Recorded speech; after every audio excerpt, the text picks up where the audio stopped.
This is Shannon from Avenger of Blood, and you're watching Poppitt's Corner. Turn it up.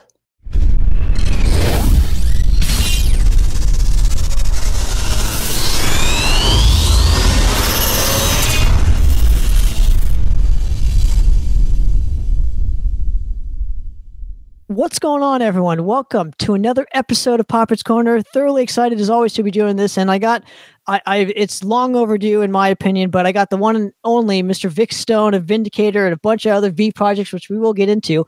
Vic, how you doing, man? Thanks again for coming on and hanging. Really appreciate it. I'm doing pretty good. And how about yourself? I'm doing well as of this moment. Obviously the right side of my face is a little numb. Went to the dentist, and we're just gonna see how it goes. So, Yeah, don't eat no food, man. I know I might bite my tongue off. Yeah.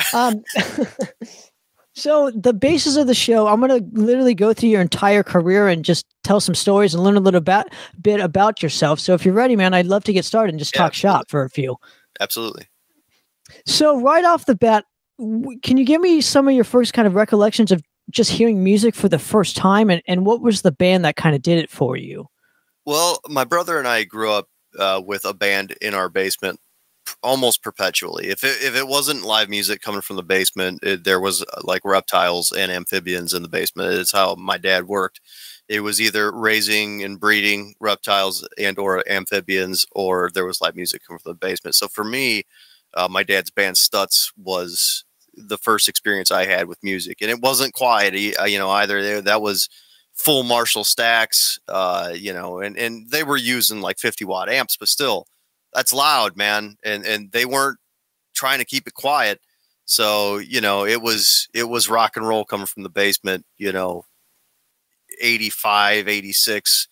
They started before then. I was born in 83 though. So I don't think I remember anything before like 85 or 86. So they had to be around those times. Interesting. Now, what about the overall sound kind of, I guess, like intrigued you enough to want to keep listening? And obviously you were kind of forced to because you were in the house, but were you generally just curious at what your dad was kind of playing, or was this just like you didn't want any part of that specific style of music at the time? I think it wasn't necessarily about the sound. It was interest and intrigue in playing itself. I think, I don't know, man, my dad was super cool, and it was like, I don't know. It's as a kid growing up, you see the cool stuff and you want to do the cool stuff. Everybody wants to be an astronaut or a firefighter. They experience like that in shows or whatever. Maybe that's not what the case is, but I think that's what it was for me. I saw what my dad was doing and I was like, that looks awesome. I want to do that too. So learning an instrument that's kind of part of it. So I guess it wasn't so much a sound that drew me in. It was more, I want to play and create music. And what was the catalyst for you? Just watching your dad play, so you wanted to kind of emulate what your dad was doing? Yeah, I think so. I think that's probably the more likely thing. I think that's what it was. I was enthralled by all of it. The instruments, not maybe the creation process at an early age because I was too little to understand that, but just like guitar pedals, amplifiers, the keyboards, drums, and cool vocal parts, and the sound of the music did draw me in. I liked how it sounded. I couldn't put a finger on it, but I was like, it wasn't appealing or it wasn't appalling to me. So that's like that the whole package as a little kid, that's what sucked me in. So I think that's safe to say. Now, did you ever experience your dad playing live around their specific heyday in the 80s, or did he take you to concerts and you kind of were I guess adjusting and getting more experience to music in general? No, actually I was able to go to one Stutz show because their shows were not kid friendly. It was actually called like the Family and Friends show. So it was on a day that they already had a show. And they weren't all raunchy and whatnot between songs and stuff. My dad's stage banter was much cleaner than it would have been for the 18 plus crowd. But I got to see that. I didn't, it wasn't a full show because this was the 80s. So my dad had pyrotechnics in small clubs and he had costume changes and all kinds of stuff. So we got to see him like play on a stage, and that was neat. I probably had like some figurines and stuff that I brought because that's what kids do. And I probably played with those, but I can, kind of remember it, a little bit. So I shouldn't, I wish I could have experienced a live show. Of course we have VHS and whatnot of some of their live performances. So I got to experience them later, but I did get to go to that one. I'd get to go to later bands shows though, as I got older. So. And what were some of the bands that you were particularly into around this time besides your dad's band? That your dad might have taken you to some concerts or given you some records of? To be honest, I don't know that I ever went. I label my first show as I was 17 or 18 and I saw Kansas at the local county fair. So if I went to shows before then, I don't recall them. And, I don't think he necessarily thought that, me or my brother would be musicians when we were younger. So, but I did get like music on occasion, really random things that's going to cost me street creds, but like pretty sure I had like Lionel Richie's Dancing on the Ceiling, the cassette. I had Slippery When Wet, the cassette, so I don't know why people got me cassettes. I didn't even have a cassette player, but I had a few cassettes back then. Don't have them anymore. I think my big push to completely dedicating myself to, music came later on in life, so it started when I was young. I mean, that's where my roots are, but I think that, as I got older, that's when it took more of a serious turn for. Sure. Now, what era are we talking about? When was it when you kind of picked up your first instrument, and what was it? Did you want to initially just be a guitar player? It was a guitar just because it was my dad's, and my dad, man, he did not like me touching his stuff, which as a father myself now, I understand why. So I also don't really let my kids touch my stuff. They've got their own, guitars and things they can play with. But when he showed me 3 chords. He said, if you can learn these 3 chords, you can learn every rock and roll song, which is a lie, but that's what he told me. So I learned those 3 chords, and I learned how to play Smoke on the Water and, for the most part, and some of Cat Scratch Fever because they're almost identical. And they saw that my mom and my dad saw I was getting more serious. So around age 12, they bought me an Epiphone Strata copy and a cheap Marshall solid state, like 15-watt amp. And that was Park, if you remember Park amps by Marshall that they did for a while. And they were like, well, here, they didn't spend a fortune on this stuff. That was probably, I don't know, $200 worth of gear, maybe. And they were like, if you're going to do this, here's your starting stuff. And so I stayed with the guitar because, that's I figured that my dad could help me with that stuff, even though he honestly would never go on to show me anything else besides those 3 chords. Everything else I learned on my own, but I don't know. I think I wanted to do it too. I just was drawn to it again because my dad played guitar. My grandpa played guitar. So it kind of was natural for me. Oh, interesting. So did your grandpa ever play in bands per se, or was he more of like a classical kind of guitar player? He played rockabilly. He was in a band called the Jet Tones. That's what they were called. And they didn't release any albums, but they did have a single that was on Chess Records, the Jet Tone Boogie. And on the other side, I think it's Kansas something or other. And they wrote the song, but some other dude performed it because that was just a thing that they did. Chess Records was like, we'll put your song on the other side, but we need you to be the backing band for this Roy, whatever his name was. So, and there's a couple other, I think there's a couple other, 45s of Jet Tones material.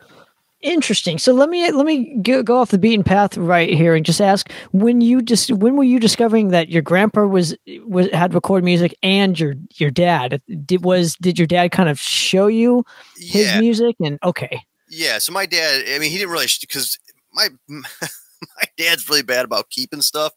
So he had meant, you know, it had been brought up, you know, that your grandpa was also in bands.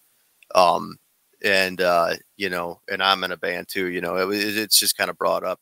I didn't really actually get to hear the 45 for a while in my life, before somebody turned up a copy or something. Now as a collector, I have like 3 of them myself, but you know, back then it was a record too. You're talking 1990s, late 90s, you know, it was more difficult to find and play those items than it is now because, you know, there was a resurgence in that format. So, but yeah, so needless to say, it runs in the family. That so you can kind of see how deep my roots go in terms of, you know, all this stuff. Absolutely. I think there's a fine, there's like almost a lineage to it. I've always have found that fascinating that most of us have, you know, either aunts, uncles, dads, grandpas, whoever that have played music before. So it's just always fascinating to hear where the humble beginnings start and obviously where we end up nowadays. So my question to you is so we're talking the mid 90s at this point, right? You picked up your first guitar, I'm going to say around 95, 96, because if I'm doing the math right. Thinking, yeah, something like, yeah, man, I don't even remember. Yeah, I think 96 is safe. I think that's the one. So my question is, did you start to notice more people playing an instrument that was in your specific age group around this time? Because we're talking, let me put it in perspective for people that don't even know the area we're talking. You're in Ohio, so I don't know what the overall scene was like in Ohio during that specific time period. So did you start to see more people your age playing instruments, or were you and Jesse, your brother, kind of the anomaly? I wouldn't say that we were the anomaly. So, because Jesse hadn't even started playing drums yet at that point. I started playing with kids that I went to high school with. We started some janky rock band, and we had all the pieces, parts we needed. You know, we had a drummer, we had a bass player, and it was like, I got the guitar and I asked like one of my closest friends, "Hey, you should play bass." I like literally it was like that. And he was like, "All right." And like, he took some stuff. He had like a trumpet and like a Squire from Wayne's World that they released. And he traded them in at a music place, man, and got this BC Rich Warlock bass. You know, it was a Bronze Series or something. And we had a drummer because the kid, you know, was playing. He was playing drums in high school band, and he had gotten a drum kit for Christmas. So it was like, okay, yeah, we'll add him. And then we knew another kid who could also play drums. He didn't have a guitar. We're like, you got to be the second guitarist. So he literally. He started some kind. I don't know if you have to edit this out or not, but in high school he had a bucket, and it said the Ed's Impotency Fund. That's what it said on there, and so kids would throw their change in there because they thought it was funny or something. And he literally saved up enough money to buy like an Epiphone, like Les Paul Special or something, a real cheap, you know, Epiphone. He got enough money from that, from kids giving him money in school.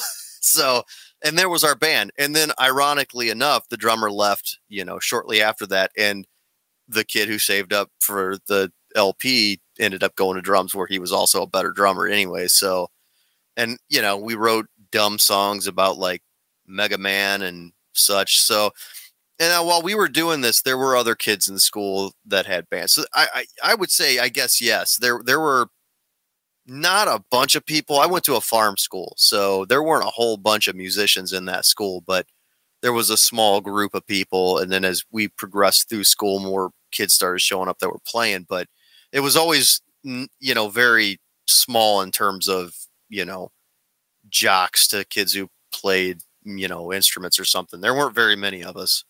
Now, around this time too, did this project have a name by chance? Yeah, we were called Leaf. Yeah, real creative. Leaf. We had a website and everything, man. It was just the logo. Awesome. Yeah, it was our, you know, the drummer and the bassist were real good at coding and shit back then. They were way ahead of their time in terms of the stuff that they could do with computers. They may or may not have hacked into like local colleges and stuff and not gotten caught for it. So, but yeah, I mean, it was, like I said, it was, I think all we got done on that website was just like an enter page, but still it was a website.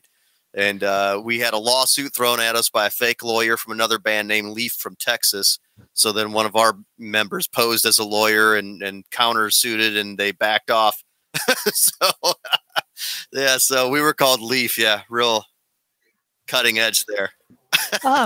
So moving ahead, when was the point when you kind of decided to play in a more speed metal oriented project? Because this is well before the new wave of thrash metal kind of started to boom, but there were bands popping up all over the place in like, the early 2000s to the mid 2000s. So I'm curious when that specific point was for you, when you decided to want to play in a speed metal band, and what were some of the bands you were kind of listening to at that time?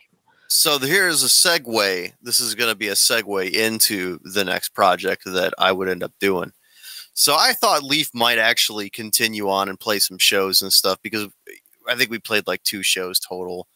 And we started as, I think, juniors or something when things, I don't know. No, it was sophomore year or something.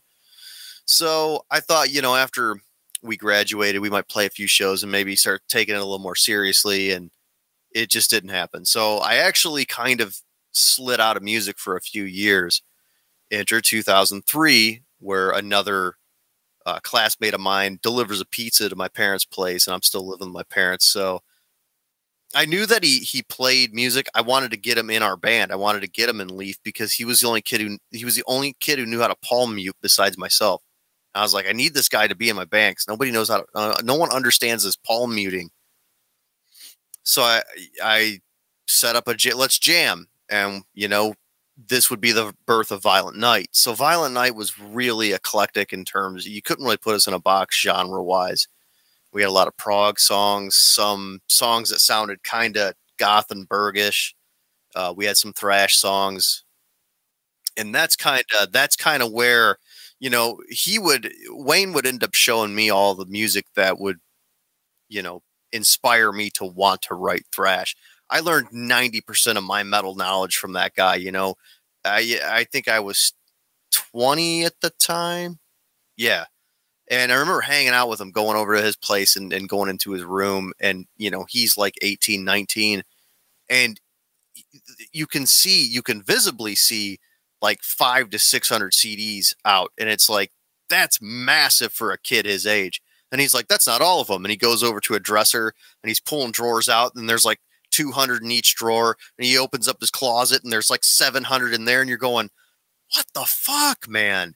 I mean, super jealous of that. And he had like super obscure shit too. It wasn't just like, Metallica reissues and all this stuff. No, man, he had all kinds of bizarre, super obscure stuff that you weren't especially going to find at that time and day, and forgive me because I can't rattle off one of these very specific bands, but I mean, like, and stuff that was like mildly obscure, but not super obscure, like, oh, he's got all the Nuclear Assault stuff, and this was back in the day, and it's like, damn, man, like, you're not just going to find that stuff in places, like, you've got to do your research and dig this stuff up.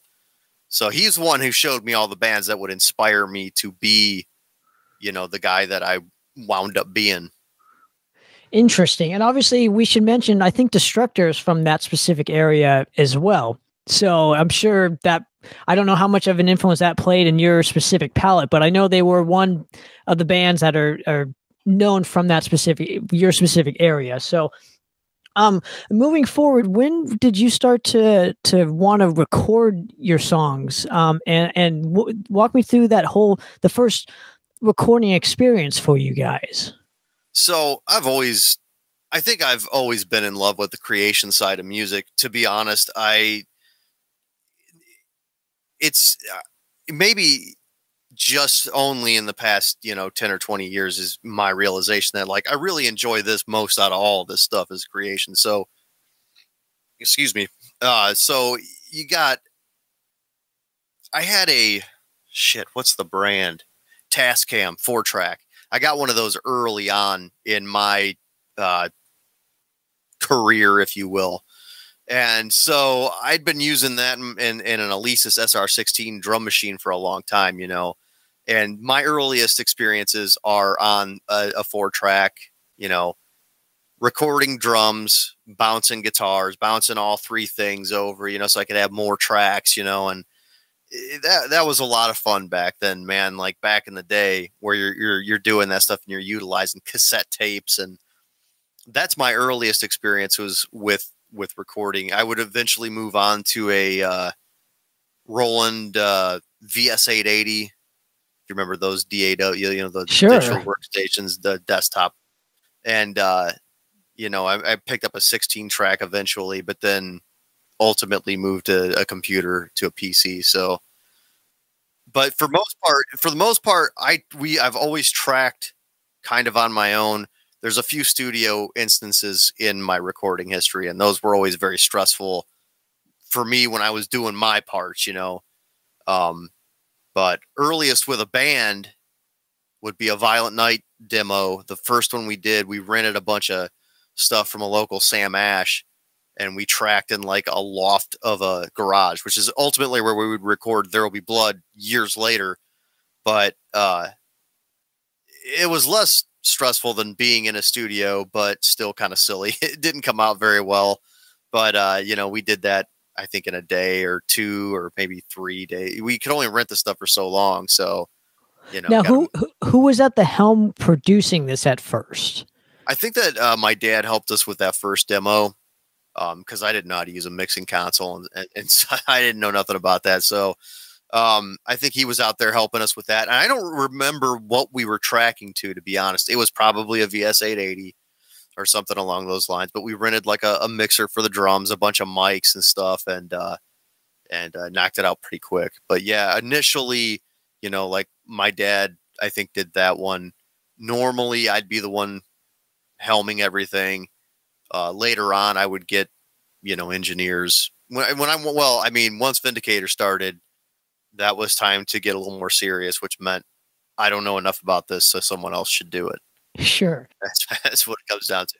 I want to ask you about the yin to your yang per se, and I want to ask about Jesse and his decision to play the drums. Was it just out of necessity because of not having enough drummers in your area, or was he, what, in your opinion, attracted the drums to him? I honestly don't know why he started playing drums. So when he was real little, my parents bought him like a little micro kit thing, you know, it was real small. And he always had drumsticks too, which is weird because Stutz's drummer was my godfather, not his. I don't understand that whole concept. But when he was real little, man, he tore up our chair, you know, those old chairs from the 80s that were like wood frames and had like the separate cushions, and somebody had in your family or a relative had one of these chairs. They were brown, and a couple of, you know, brown and light brown and orange, like kind of looking things. And he beat the shit out of the arms of that thing with sticks. And they bought him a little tiny kit, and he beat the shit out of that thing. And then I don't know, he kind of fell out of that and got more into sports. He played baseball for many a year. But eventually I think I was like, hey man, do you want to play drums? And he was like, yeah. And he went from being like, just like a real normal, like, yeah, he can kind of do this. And he would come home every day from school, and I shit you not, he would play through the entirety of Rust in Peace until finally it was nothing to him. And which is ridiculous, because no matter how many times I play something real hard, I don't level up like he did, man. He got substantially better in a freakishly small amount of time. And, which made me more, you know, all the happier to have, you know, gotten him. Of course, there was the whole like sibling thing. You know, I thought early on I could be like, I can boss you around because I'm your big brother.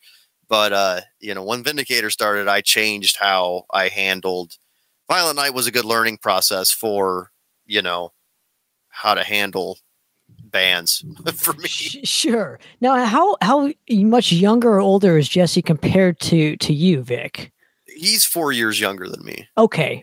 So you guys probably, you know, did you guys want to kind of gel as brothers to have an activity to do so you can be tighter as just family, or was it just out of necessity where you just? Yeah, I feel I think it was just necessity, but I mean, like, I don't know. Yeah, it just was like he'll probably play drums. He can probably play drums, and he's my brother, which worked out though ultimately for us because we have that weird like family thing where we can click a little better than say some guy that I just brought in off the street. So he can read me a little bit better, I think. I don't know. It did help us gel. I think there is something to say about that. And did you ever, I mean, hopefully you can be honest with this, with me on this, was there any point of contention where it was like you guys versus the rest of the members? Because sometimes that dynamic is like that with bands, with having family members and whatnot. No, Jesse was always against me. So he was always on the other side. I used to be quite a hothead back in the day, which I hope doesn't, hurt in terms of when people look at like our lineup changes and stuff. It's never been, well, that guy's a dick, that's why they left. No, it's always been that person leaving of their own accord and never us being like, hey, something came up in their lives and they had to jet. So, there was never anything like that where he would take my side. He's very non-confrontational and lackadaisical. So I don't know. He just reminds me of like when you see Dave Lombardo in pictures getting his hair pulled and stuff. That's how Jesse is in real life. Like he's like, he's real laid back and stuff. So, but there was never really any moments though where it was me against the band. I mean, unless it was something that we all agreed to do and then randomly somebody was like, well, I can't do that. Sure. Then it was everybody against that person because, well, you signed up for this, this isn't a surprise. So there was never any moments where, like, well, I'm taking his side because he's my brother. No, oftentimes he would take the other person's side if there was any situation. So yeah, no, I didn't get that dynamic with them. Now, can I ask you about just your name in particular? And I'm just kind of curious because I know there was an Adam Stone in the Stutz. Now, did that inspire you to want to be Vic Stone? No. Totally pulled from a dude that I worked with. That's kind of the history on that one. All right. Short and sweet. I like it. Yes, it's very lackluster. Now let's go to you starting Vindicator, because around this specific time, you were a little bit older than most of the bands that were starting up around this time. And I'm just kind of curious, did you start to notice the new wave of thrash scene at this particular juncture or a couple of years after it had started? So the start of Vindicator, yeah, we had no clue, Violent Night fell apart kind of unceremoniously. And, we weren't done writing music, but we were never allowed to kind of go down the thrashier stuff. Mike kind of wanted to go more progressive. And so simple stuff was shot down quite a bit in the writing phases, which caused a lot of contention between he and I in particular. So when we started Vindicator, we knew that we just wanted to write like kind of punky thrash with nods to the new wave of British heavy metal and Teutonic type stuff. So we were totally unaware that anyone else was even playing thrash at the time. Like we hadn't even heard really Municipal Waste. And I know they're a crossover band. They're not a thrash band per se, but Violator, none of those bands had crossed our path yet. So we were like, we just want to do this. We like how they look. We like how they sound. That's what we want to do. So we dressed like that and we wrote songs like that. So it was interesting locally. Like when we started playing out live, like no one knew what that was. Those kids had no idea what thrash was, So they were floored. It blew their mind, so that they weren't used to stuff like that. And it was fun for us because it was like, yeah, this is what we wanted to do in Violent Night and never did. So this is really exciting to get this kind of feedback. So sorry, I kind of strayed off a little bit there. No, it's all good. Can you give me the story of how you guys came upon the name Vindicator and initially obviously settled upon the name and whatnot? I can't remember. I've talked about this in the past. There were several names, and I can't remember what the other ones were for the life of me. I think one of them might have been Thrash Hammers. I'm glad we didn't do that. Marshall actually suggested the name Vindicator. He's a big, he was, may still be, I don't know, but he was a big, him and Wayne were both big Warhammer guys. And Vindicator's a tank from the tabletop game. And he was like, I like the name Vindicator. And I was like, sounds pretty cool. So we Googled it. Yeah, we did. Back then, we knew better. We checked the Metal Archives. We checked B&R. We Googled it. There were no bands named Vindicator that were on the internet. So we chose that name. Now you can find like 10 of them. But when we were doing it, there were none. Several of them have started after us. But, you know, it is what it is. Sure. Well, again, but obviously, you know, I want to get to the logo. Obviously, you've talked about this in the past, but, you know, obviously Violators V and Vindicator, right? Look out, it bends the same direction. You know, people were giving us grief about that because we also used red and white color scheme. Like no other band's allowed to do that. Like apparently Guillotine should have seen that Violator cover because they also wouldn't have used red. Apparently no one knows Creator exists. I don't know. So yeah, so we were using red. They're like, oh, they're just ripping them off, and it's like, man, that Violator record didn't even show up in the States until like 4 or 5 years after it'd been tracked. No one knew who that band was. When we picked our band name, no one knew who Violator were, and we also didn't search like V bands with pointy V's. Like we didn't Google search that, so shame on us for that part. But yeah, to give me grief about, you know, oh, the V's point. I mean, that's literally the only thing that's the same. And because the one logo they looked at was also red and white. So again, like, I guess Violator has a patent on red and white logos and also pointy V's. But yeah, we did not see the Violator logo and go, we're going to rip them off. That's our plan. Sure. But you guys also started around the same time period. So we got to throw that out there too. And this is in fairness. I mean, I get where they're coming from. Violator started in like what, 2001, I think 2001. And we didn't start until 2005. I get it. But at the same time, you know, we didn't know who they were, or we would have never, I would have never, I'd have been like, oh, we can't do that. And that's still kind of petty to say that you can't do that. I mean, it's such a minute thing, you know, it's not like Warbringer naming themselves Onslaught, you know, come on now. Right. Love you guys, but come on now. Or Zombie, right? So, you know, so let's go to, obviously you recorded a couple demos around this point, and then obviously decided to do a full-length album on your own. Now, was this just out of just necessity? You just wanted to at least get something and have the band be more looked at as legitimately to have a full-length record out and possibly tour on this? Or how did the decision come for you guys to record There Will Be Blood? You're going to love this story. So we did the few demos. I've told similar stories prior, but we did the few demos, and then we took like a year off, which made no sense. We were inactive from 2000 for like all of 2007, I think is what it was. And I mean, I was able to pay off a bunch of bills in that time frame and acquire a van and a trailer. And here's what drove that. I actually moved out of state. I moved to South Dakota with my wife.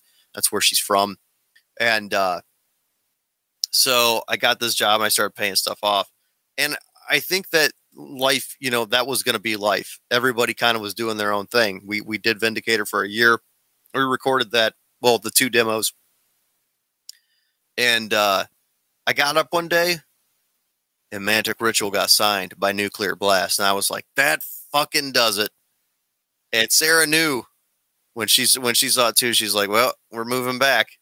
bought a van, bought a trailer, and went back. Now, prior to that, I should say that mention this too, that we were like one of the first bands, if not the first band, offered a record deal by Heavy Artillery. And that was the end of 2006, and so close to doing it. And Marshall went to school, like he started college. And I don't know, man, back then I was a hardhead about, well, you're going to do one thing or the other. We can't do both, you know? And so that's kind of one of the things that spearheaded the shift in hiatus. So came back, and we had an album's worth of material, and well, we're going to track an album and we'll just do it ourselves. And that's how There Will Be Blood was done. I mean, we had enough material for a record, and yeah, I think it was to legitimize the band. You know, it kind of came with that. You know, we pressed 1,000 of those. We traded a bunch around the world, kind of get your name out there, you know.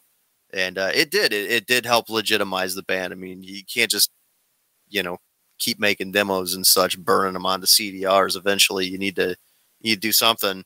So we did the whole package, man, and that was exciting. That was fun.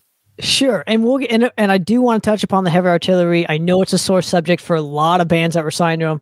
Obviously, I'll get to it in a minute here, but my initial question, because we had forums back then, you know, the social media wasn't as prevalent. Okay, right. We had MySpace for a few years, but there is this forum, and I always like talking about it and getting more information. But how much did the Thrash Unlimited forum play into people discovering Vindicator?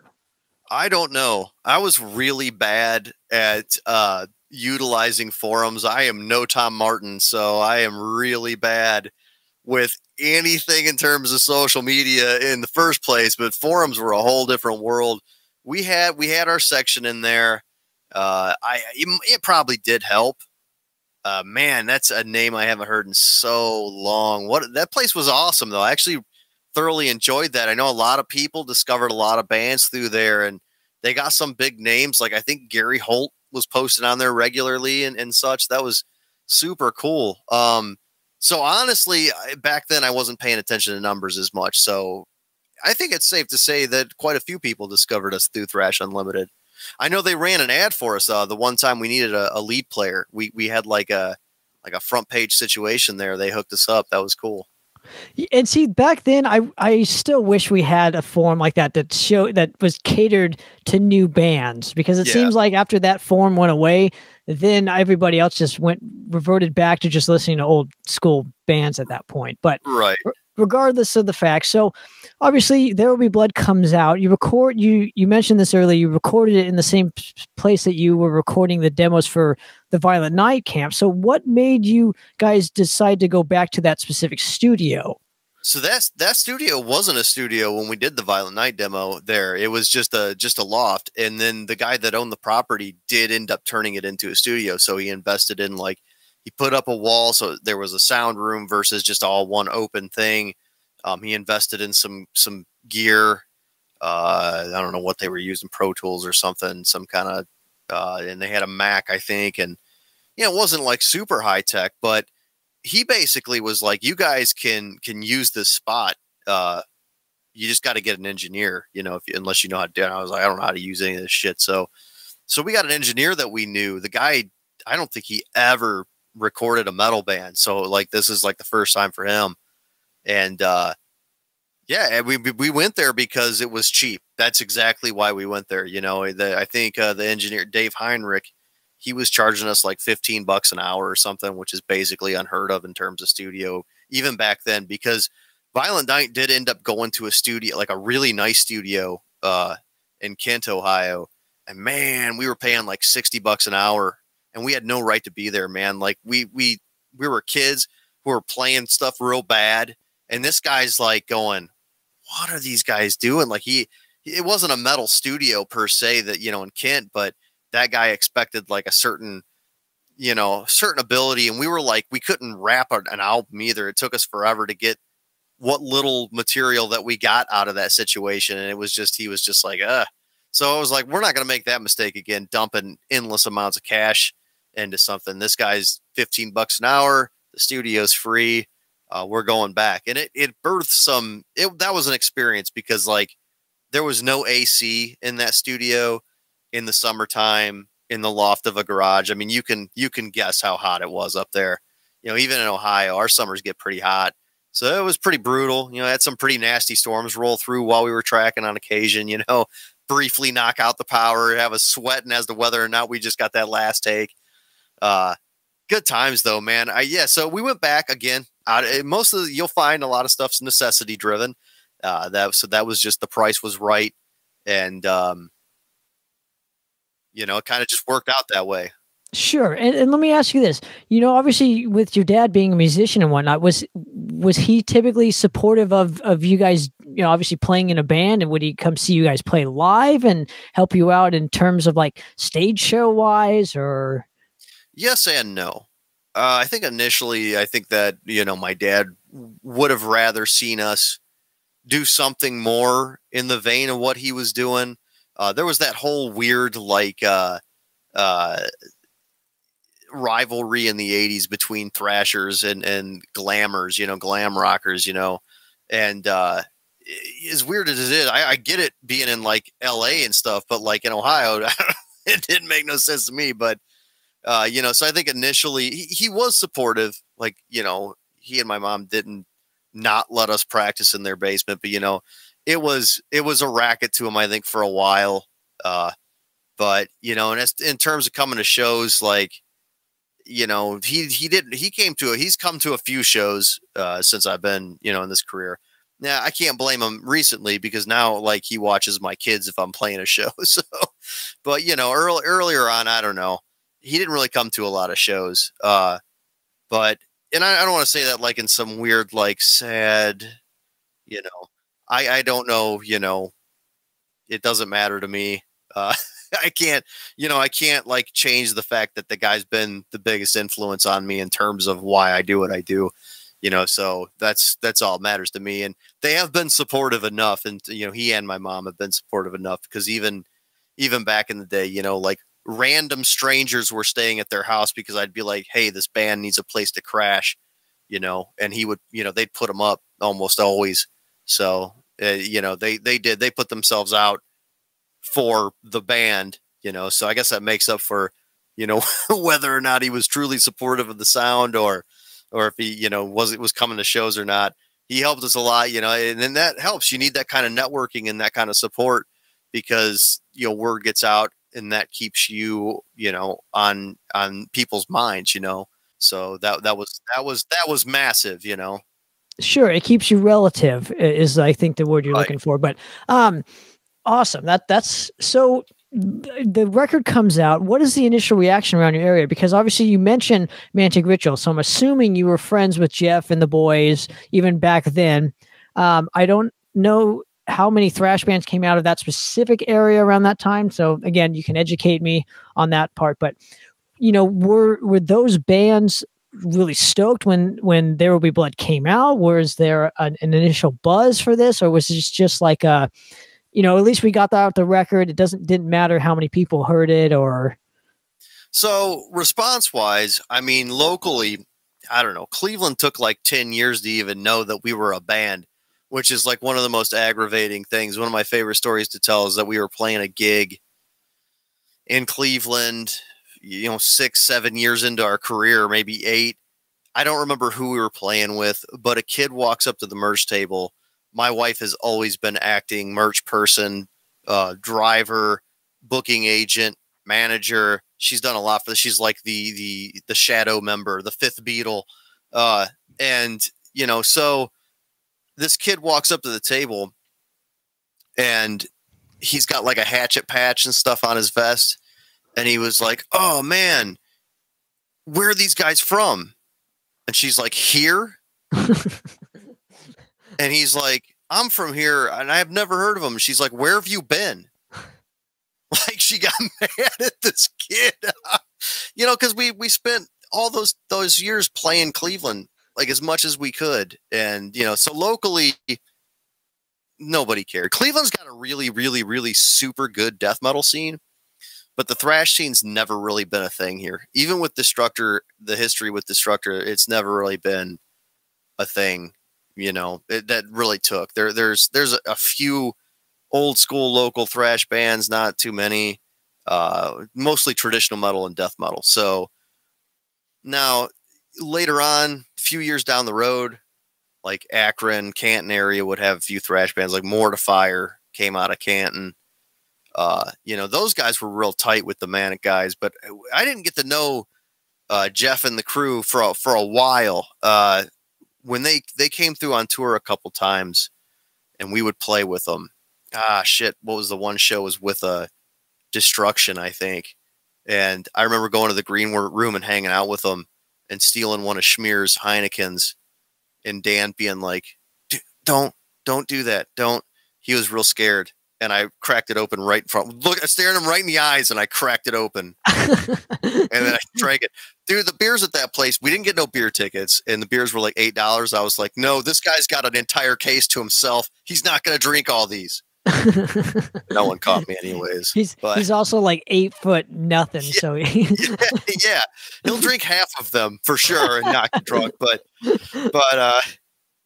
yeah, local reaction. We got him into a local record like chain through consignment. We put them up at consignment a few places, but internationally though, it got a little bit of recognition. Like one of the coolest things that happened to us with There'll Be Blood was Invisible Orange's guy. Oh, right.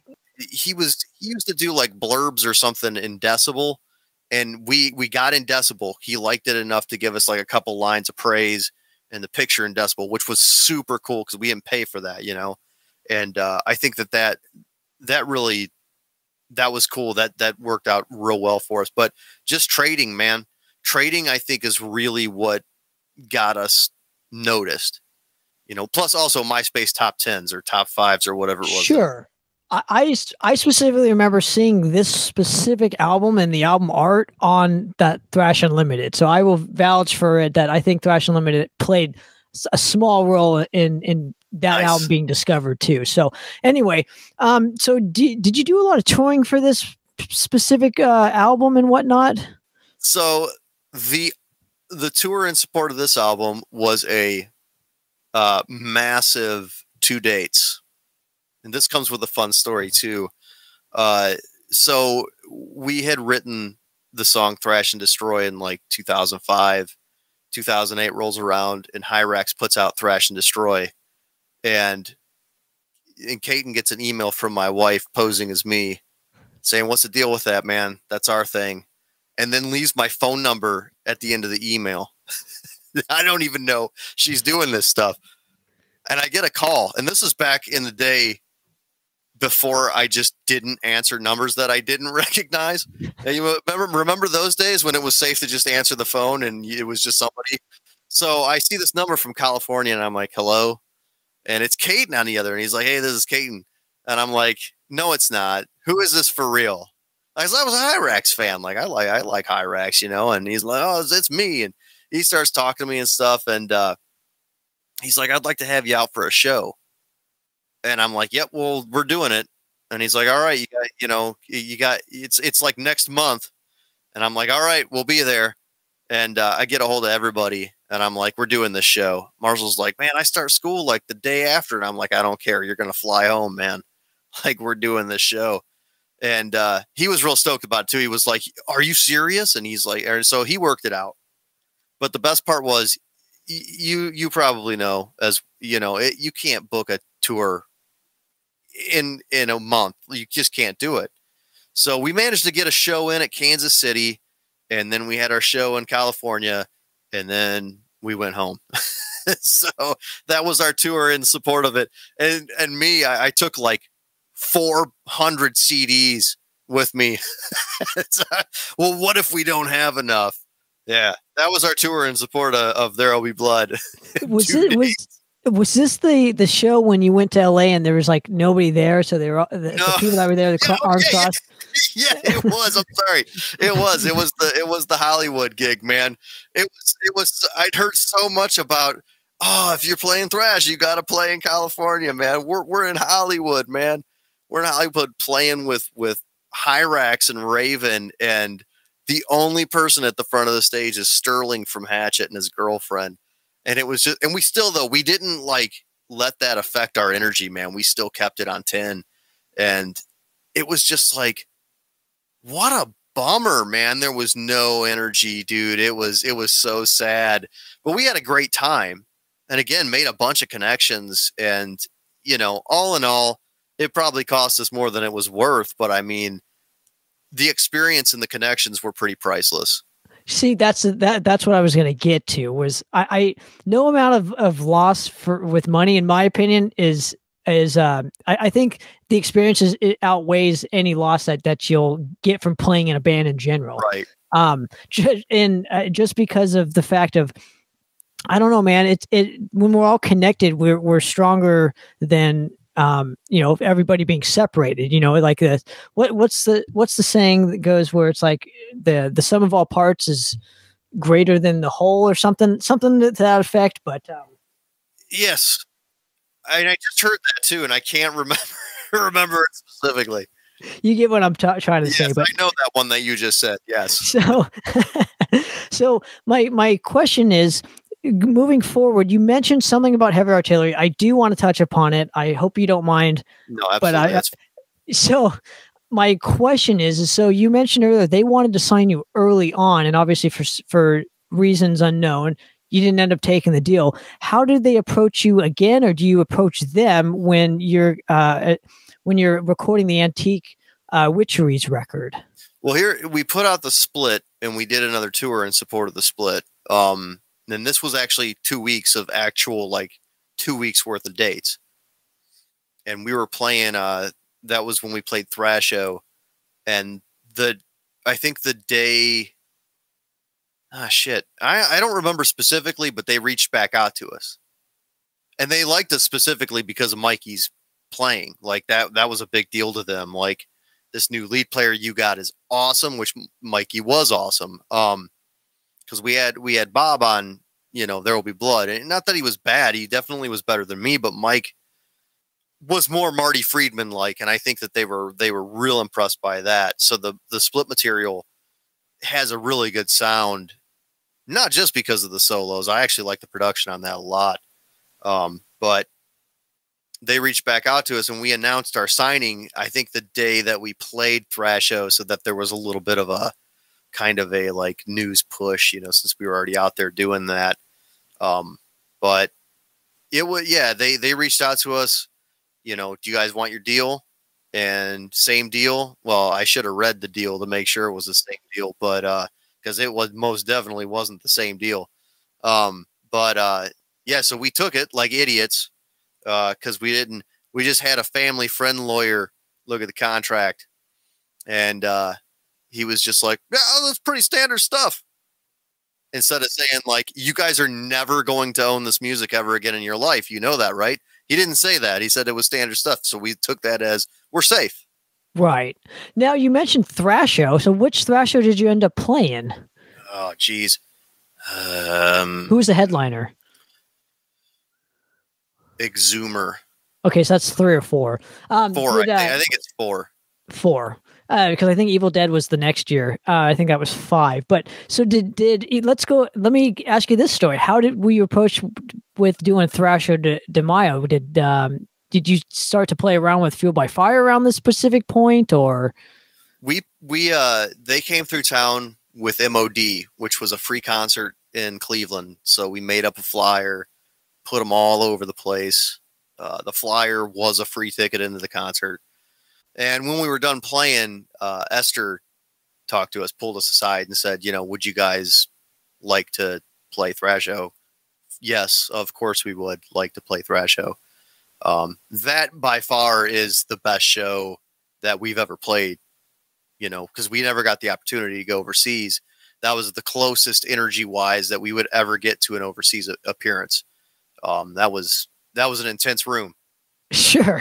I've played it myself, so I can vouch for it. But so obviously, Heavy Artillery approaches you, and at this point, I'm sure you're aware of other bands getting signed around this particular point to that specific label, and that label has really become like, I don't want to like hype it up too much, but it seems like it's become this like really big deal to be signed to Heavy Artillery these days. And it's like really rare to get their stuff.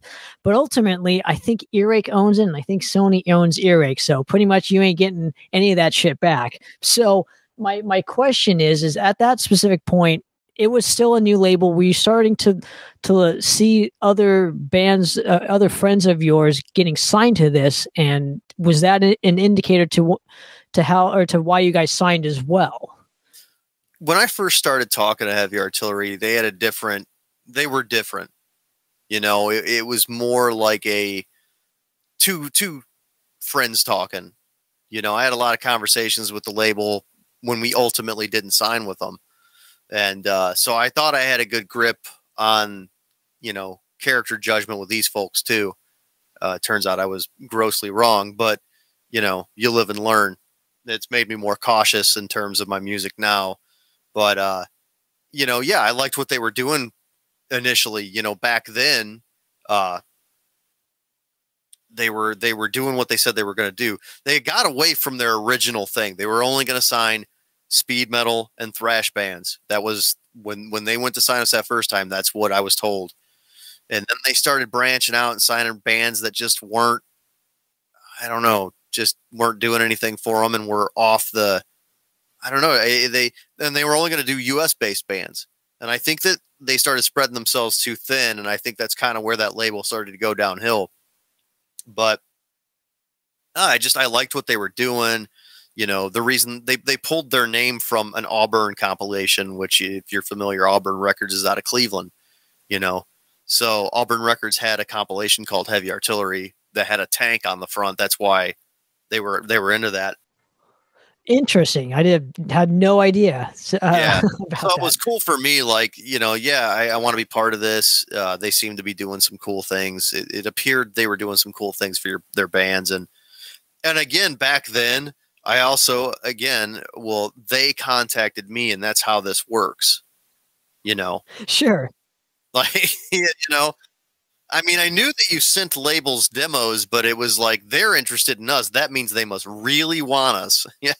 Right. Well, okay, so let's go to, I mean, obviously I got to mention this too. The album cover this album cover was initially meant for the There Will Be Blood release. Correct. It got submitted too late at that specific juncture, so you ended up using it for the Antique Witcheries record. Now, when recording this, what did you specifically want to do differently on this one that you didn't get a chance to do on There Will Be Blood in terms of creativity wise or musically wise, or I don't know, conceptually wise? Yeah, I think that we were just maturing, growing as a band. So, you know, we were going in a direction that I wanted to go, you know. I don't know. There Will Be Blood, you know, like those songs those were the starting point for us. And I think that, you know, we just continued to grow. So I guess I wouldn't say that I didn't get to do anything on, you know, I did anything on the Antique Witcheries that I didn't get to do on There Will Be Blood, but it was a growing process for us. You know, we stepped up riff wise. The solos are better. The production's better, you know, because we didn't, that's another accusation that we get with There Will Be Blood. Oh, I like how they made it sound like it's from the 80s. No, we didn't do that on purpose, man. Like, that is what we paid for. That's what we got. Like, at the end of the day, I didn't go, hey man, can you make that sound like more poor production, lower production values here? No, that's just what we got. And it worked out perfect, stunningly. It really does sound like it came from the 80s. It's very lo-fi. But we didn't do that intentionally. We didn't walk in with that mindset. So, you know, the production on the Antique Witcheries is better. I wish that the Antique Witcheries had the same production that the Split has. We tracked those two releases in the same studio. And in between the Split and the Antique Witcheries, the studio upgraded a bunch of its stuff because it was getting more popular and getting more money. So it was able to do different things here and there. But I love the production on the Split. It's very raw. It's very aggressive. And it works well with those songs in particular too. So, but I'm trying, I mean, Well, let me ask you this, not to cut you off, but regarding the album cover, did you have a second like a second cover in mind, or was this just like, since we didn't get to use it on There Will Be Blood, let's just use it for the Antique Witcheries? And it ended up okay. Yeah, that's what it was. It was, we've already got the album cover, so let's use it on this one. Yeah, that was pretty much always the thing. We'll just use it on the next one. Sure. And again, I found out about this on Thrash Unlimited. This was another one that they were promoting on that specific site. So again, that's just from my recollection, that's how I heard of Vindicator, was through that specific forum. Yeah.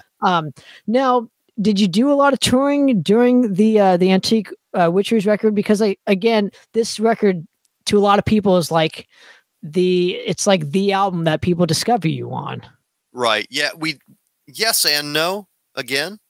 Yeah, the label was pretty brutal about that. So when we got back from the 2-week stint supporting the split, Mikey left.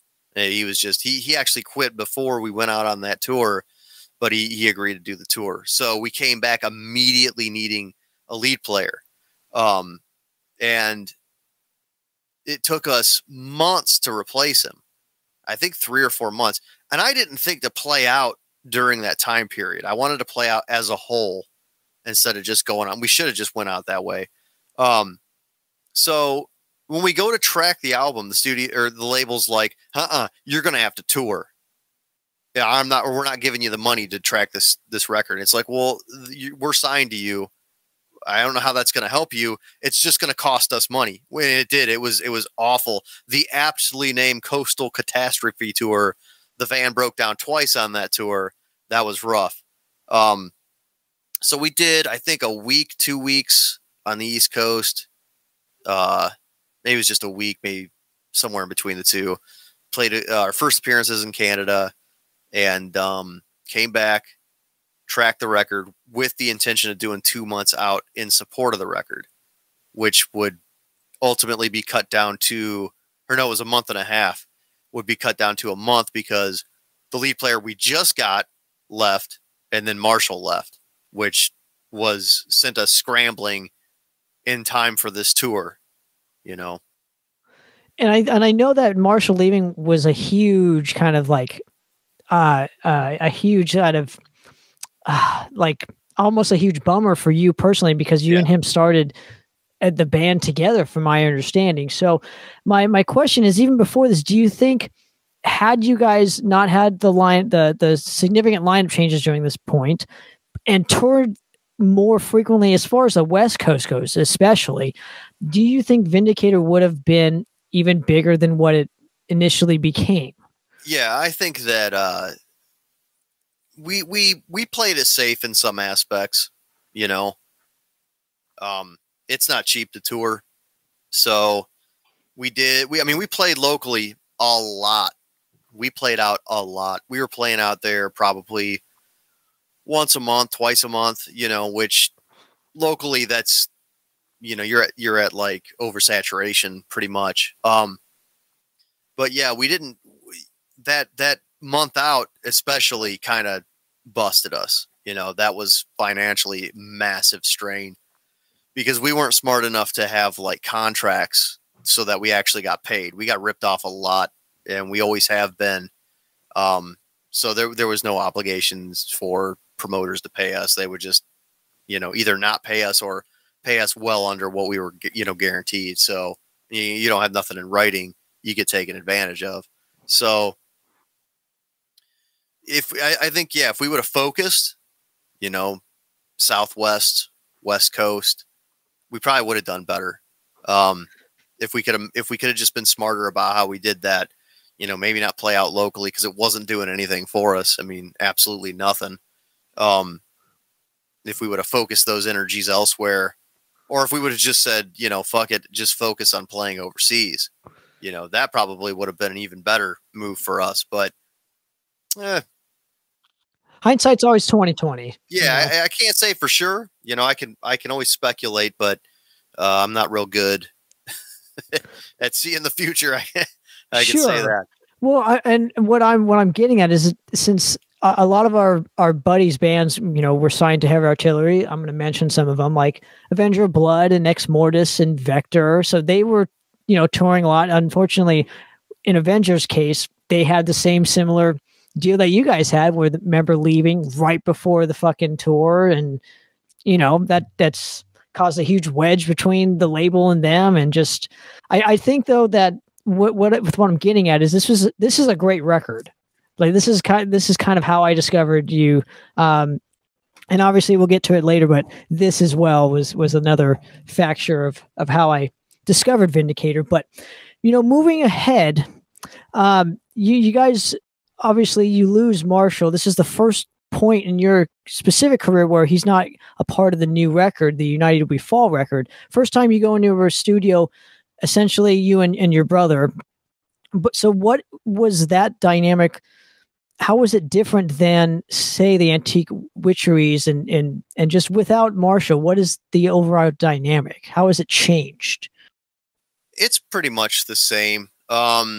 So tracking United We Fall. Now we've at this point we've got Ed Stevens in the band, who is a veteran local bassist. Ringworm, Shock Paris, and these aren't just these aren't the only things that he's done. He's been in a bunch of bands. He filled in for Steve DiGiorgio live in Charred Walls of the Damned. I mean, we'll get this guy. Yeah, those are pretty big shoes to fill. So, I mean, you gotta be fucking good to do that. So he knows what he's doing. James LaRue knew what he was doing.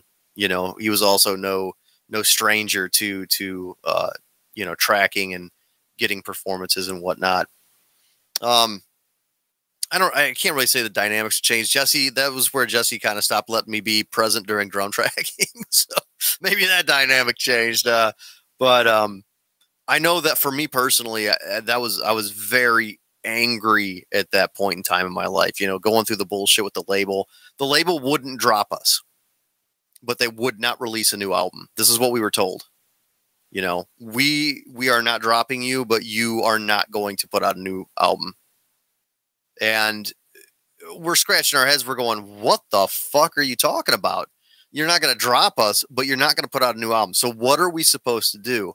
And I think it was just their way of trying to fandangle us into, I don't know if we were supposed to leave. I don't know, because the whole thing was they were going down at that point to get bought out by Earache. And I don't know if they dropped us, if that would have jeopardized Earache's acquiring the entire back catalog from Heavy Artillery. But so I was pretty angry, freshly diagnosed with ulcerative colitis. I had a lot of spite in me, man. So I think that dynamic, I had even more to prove at the helm of this band. Now I'm the voice of the band and I'm tired of getting ignored.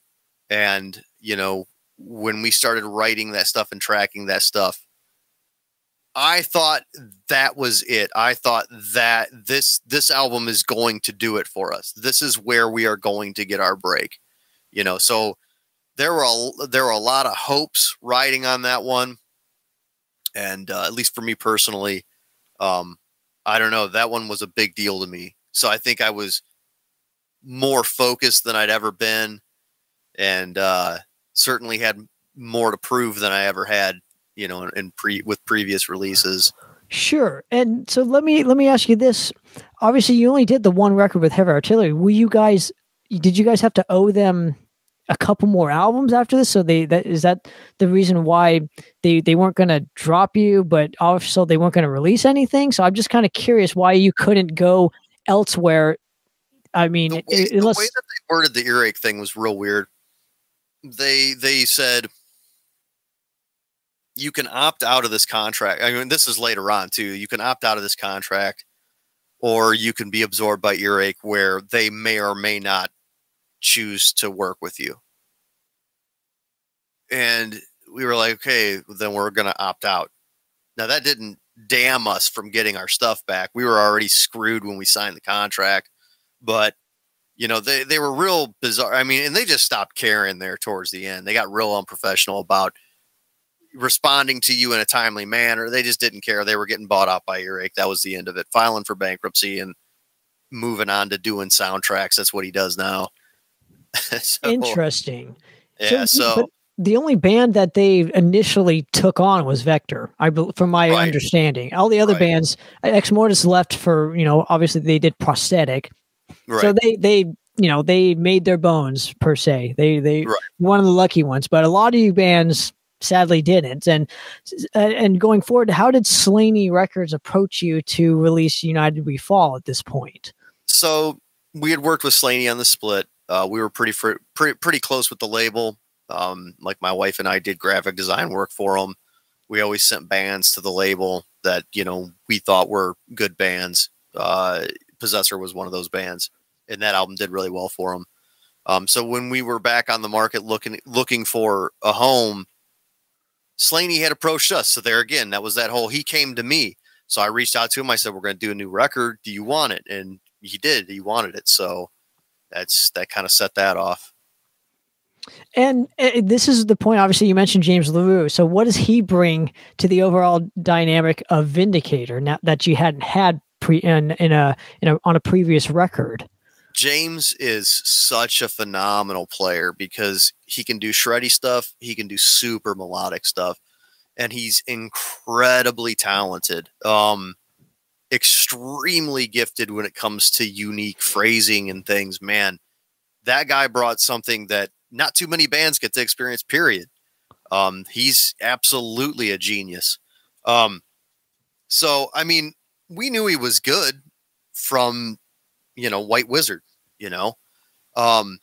but yeah, he brought a lot of creativity to he stayed subdued. He didn't want to change the dynamics of the sound. That was pretty much, that's almost verbatim.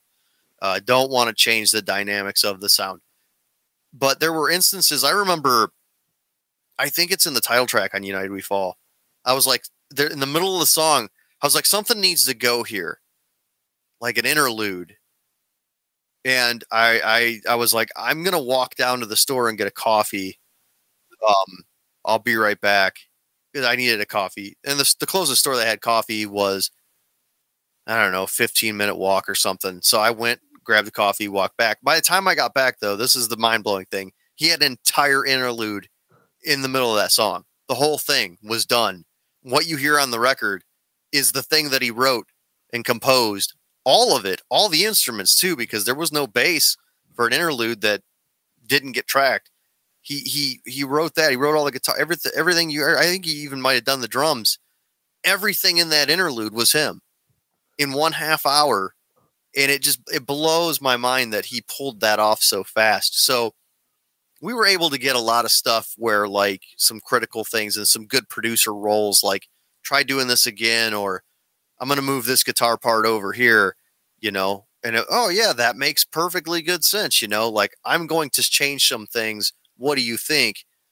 So we got somebody who was experienced with that stuff. I mean, ultimately at the end of the day, we got somebody who had toured internationally, played some of the biggest stages, worked in some really good studios. He knew a thing or two. So it was nice to have like a veteran of that aspect in the band, not just playing wise, but the engineering and production side of things. So, I mean, he engineered and helped produce that entire record. So it sounds like he adds a lot more color to each of the bands that he performs on. That's just my interpretation, especially with the fluidity of his playing. That again.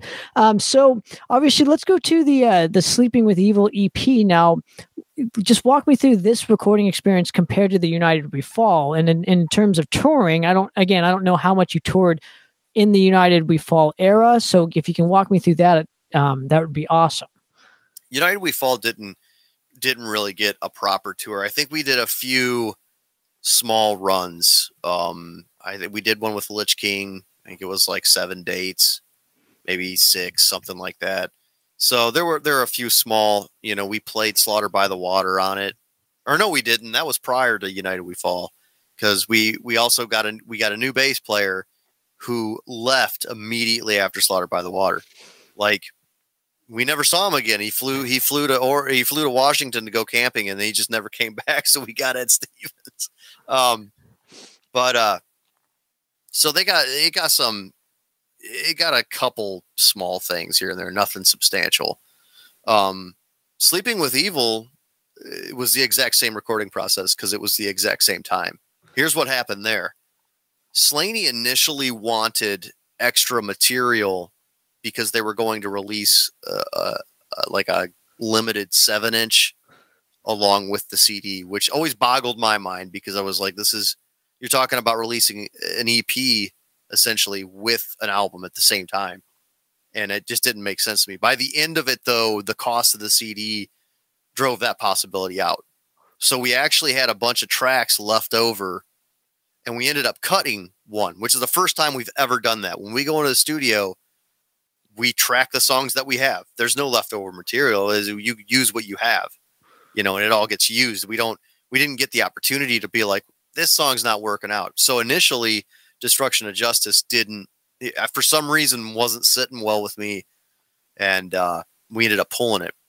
So we put it, it's because I didn't like my vocals on it for some reason.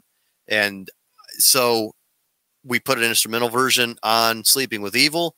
We already had Sleeping with Evil recorded. The Nuclear Assault retrack is from that session too. We also pulled that off. We released that. We did a crowdfund for some merch, which I know some people are appalled by that, but that's how we did it. We released that as a special, like, exclusive single, as one of the tiers. You pledge so much, but it would wind up on this as well. Vindicator Live was tracked at a festival appearance. It's on an iPhone, and the one song Rampage was partly tracked on to tape in a studio in Cleveland. Jim Sadis from Nunslaughter was like, you guys got to experience tape. And so we went in, we tracked that much of it, and never really got done. So we completed it on the other side of it. So I think we tracked vocals, leads, and bass just when we were doing it during the Unite We Fall sessions, and released that as sort of as a demo. But yeah, most of that material is left over from United We Fall. So I wasn't just going to leave that material set. That's why we did the EP, which I think is what EPs are supposed to be. I feel like they're supposed to be leftover material, like hence the extended play. But a lot of people just will track 4 songs and they're like, it's an EP. Where'd this material come from? I'm getting critical now, but I think that's those sessions were the same. Some of the stuff was tracked at different times, but the bulk of that material was all tracked during United We Fall. Interesting. And especially with crowdfunding, I'm just going to say this too. As long as you fulfill your end of the bargain, like some bands didn't, I think crowdfunding is perfectly fine. All right. We're not going to mention them. We're not going to call them out, but they know who they are. Now, let's go to your Volcana experience and your decision to work with Jeff Potts. One of the best decisions I've ever fucking made. That dude, he is absolutely probably my favorite lead player, because he's a lot like James in the sense of how he writes, except his two styles are very different from how James has got the shred and the melodic. Jeff's got like this wild neoclassical thing that oh man. So, I mean, I didn't know this dude was going to unleash like a torrent of amazing walls of sound on me. When he signed up, I knew he was a good lead player. I knew that. Certainly didn't know he was as capable as this. You know what I mean?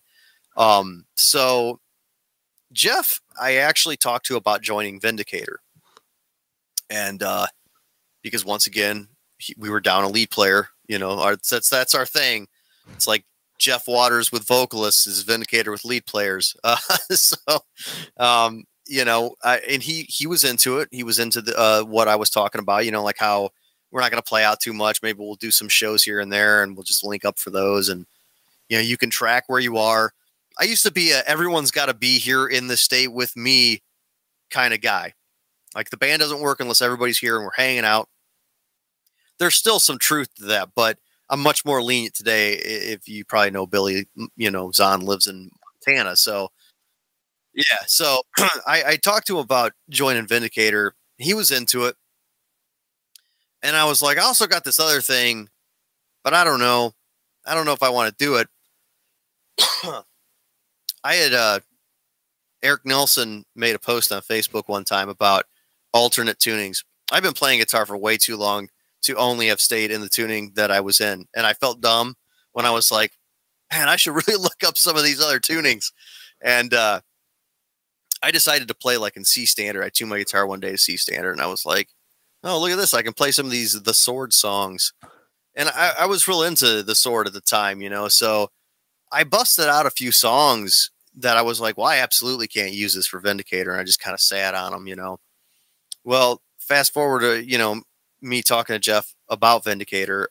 I was talking to my Sweetwater rep, who happened at the time to be, he was the frontman of Mortifier, Pete Van Horn. Well, he played drums on the first record. Then he became the frontman on the second one. And he's like, you know, man, I know Vindicator's got the branding, but you should really try this new thing. All right, I'm going to do that. So I get a hold of Jeff. I'm like, hey, you want to do this? It's kind of like the Sword. And he's like, yeah, man, I'm up for whatever. Just hit me with some music. So then I get a hold of Glenn Monturi, who had toured with the Seven Witches when Vindicator toured with them in Vicious Rumors, and we became pretty close. I'm like, hey, man, I got this thing. He's like, yeah, man. So yeah, the conversations were much more drawn out than that. But so I start writing these songs for what is probably going to be an EP. I kind of had an idea fleshed out of what I wanted to do. I think I was going to do a 4-song EP, release it that year, whatever. And I got really guilty, like genuinely guilty about not focusing on Vindicator, which had nothing going on at the time because we were down members. At that time, Jesse didn't even really want to do it anymore. And so I put out feelers for a lead player and drummer. I got like 2 people, 1 for each position.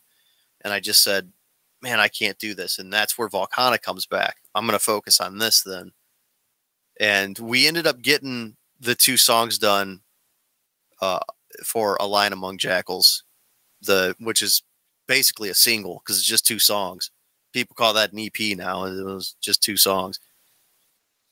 And I wanted to have that done in time for a fest that I was going to so I could like hand them out. I was actually going to make the singles and I didn't have enough time to complete it. So I just handed out download cards, you know. Well, some of them had codes on them. Some of them said email me for code so I could get email addresses. It didn't work out too well, but sorry, that was that. I drew that out, but that's kind of how that started off. Sure. Now, where does Volcana come from? Because I could have sworn there was like a Brazilian band with that same particular name, but there is. And again, this one, I'm not sure I Google searched prior. I think I only checked the Metal Archives for this one. And I used that as my justification for using the band name. I don't want to get like sued, but I did pull that from Secret Wars.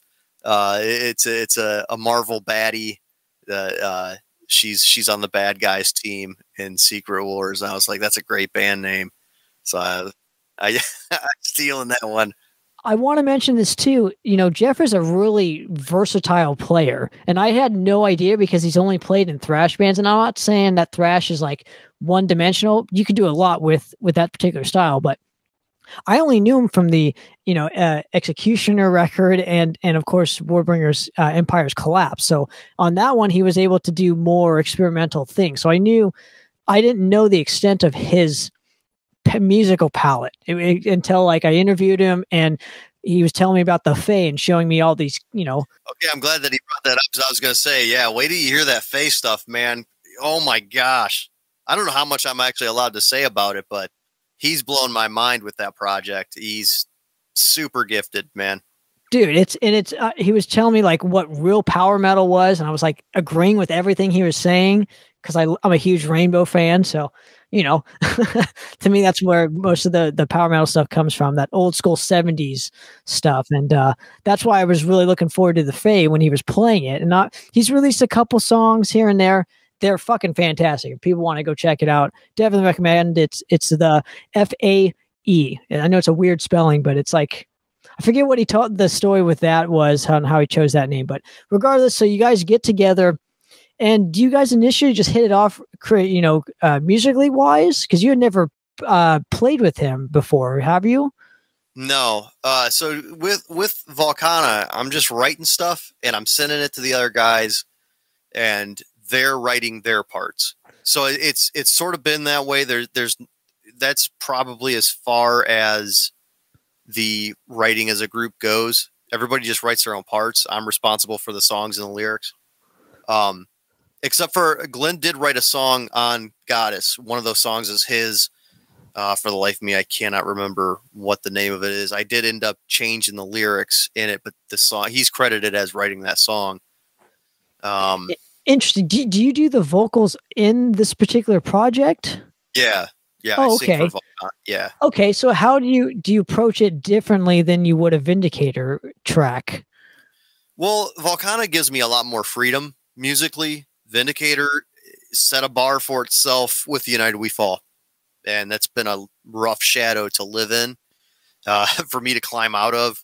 I'm sure you're probably going to want to talk about Communal Decay, so I'll save that for that. But with Volcana, I can use like guitar pedals, and I can be a little more sing-songy and less angry. So it gave me an outlet to do like clean parts and things that didn't really fit the Vindicator brand. And I mean, I'm not saying you can't put all of that stuff in thrash music. It's just not Vindicator, you know? So I guess the only band that can get away with shit like that's Judas Priest, you know, who can literally change every record and people are still like, it's Judas Priest, but anybody else does something like that and they've sold out or something. So it's, you know, I wasn't about to try that with Vindicator. We have a very small, fragile fan base. I didn't want to piss anybody off by trying to put some wonky sounds in a Vindicator song, even though we would ultimately do that. But yeah, so it gives me a lot more artistic freedom.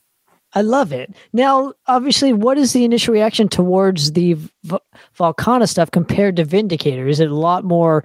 Do you get a lot more attention to this particular style? Because again, it's more doom metal oriented. So I know that has a rabid fan base towards it. We haven't gotten enough press. So initially, A Lion Among Jackals got way better responses than I anticipated.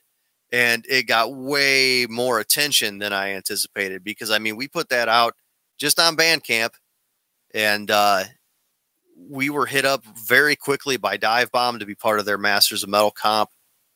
And like a day later was hit up by Austenitized Record to put it on 7-inch. So that release got a lot of attention. So we were really excited about Goddess of Flame. We thought, oh yeah. And I mean, it didn't even take us a year to get that stuff recorded. It was, I think, under 12 months, and we had our full length out, and it was like, no one knew who we were. So word to the wise, get yourself a PR firm if you want people to notice you. Even when you're signed to a label, do your own PR. Just going to throw that out there too. Yeah, absolutely. Now let's go to, man, you're in a lot of V bands. I'm just going to throw that out there. You know, I can probably stump you with a couple things though. I have been, I don't know, some of this stuff's not documented, but I'm also in Black Fang with my brother. I've talked about it a few times. It's not out there real big because it was started as a joke band, and he and I wanted to keep complete anonymity because we wanted to pose as like, we just wanted to be silly guys wearing costumes.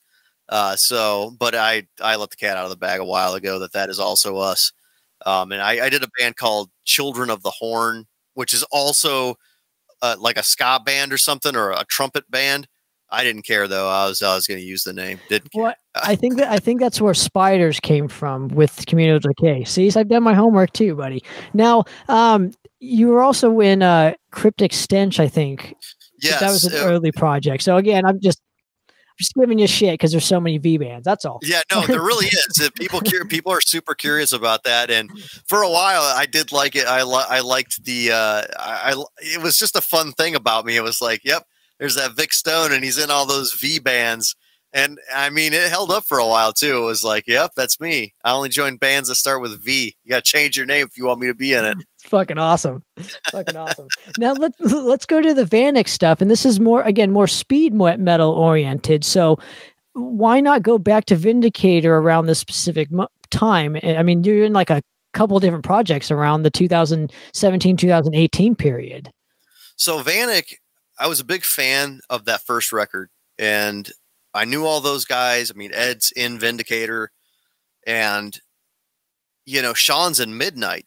And I looked at Vanek as, here's my Midnight. Here's my ticket to bigger things, because he's got that connection to a very large, and they were big at that time. They're even bigger now, you know? So here's that connection. Here's my ticket to bigger things, maybe stages in Europe and whatnot. But that's not the only reason. I liked the music. I absolutely loved that first record. I mean, it's just, you know, it's just Motorhead, you know, it's just what it is to me.